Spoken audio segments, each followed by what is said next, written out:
ভুট্টার পর এবার যুক্তরাষ্ট্র থেকে এসেছে গমের চালান। চট্টগ্রাম বন্দরে খালাস কার্যক্রম পরিদর্শন করেন নবনিযুক্ত মার্কিন রাষ্ট্রদূত। যুক্তরাষ্ট্র থেকে বাংলাদেশে গম আমদানি উভয় দেশের ক্রমবর্ধমান বাণিজ্য সম্পর্কের মাইলফলক বলে মন্তব্য করেন তিনি।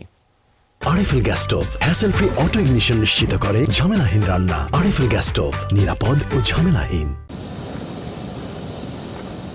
যুক্তরাষ্ট্রের কালামা বন্দর থেকে ৫৭,২০৩ টন গম নিয়ে এমভি ক্লিফার ইসাডোরা জাহাজ চট্টগ্রাম বন্দরের বহির্নোঙরে পৌঁছে গত ১৯ জানুয়ারি।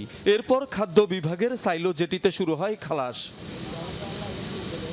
এ উপলক্ষে আয়োজিত অনুষ্ঠানে উপস্থিত ছিলেন বাংলাদেশে নিযুক্ত মার্কিন রাষ্ট্রদূত ব্রেন্ট ক্রিস্টেনসেন। যুক্তরাষ্ট্র থেকে বাংলাদেশে গম আমদানি ক্রমবর্ধমান বাণিজ্য সম্পর্কের এক মাইলফলক বলে মন্তব্য করেন তিনি।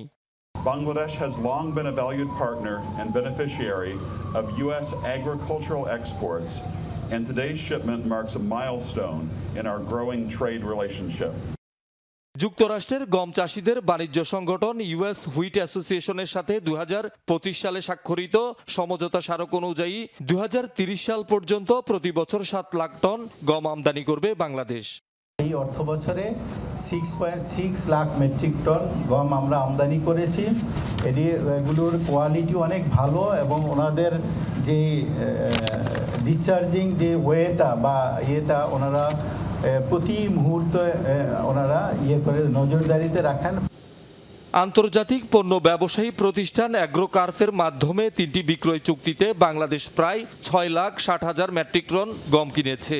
এবার এসেছে দ্বিতীয় চালানের প্রথম কিস্তি।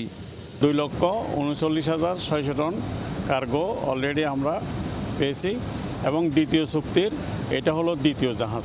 দ্বিতীয় চুক্তিতে টোটাল কার্গো আসতেছে 2,৩০,০০০ টন। এর আগে গত ৭ জানুয়ারি যুক্তরাষ্ট্র থেকে এসেছে ৫৭,৮৫০ টন ভুট্টার চালান। শহীদুল সুমন, যমুনা নিউজ, চট্টগ্রাম।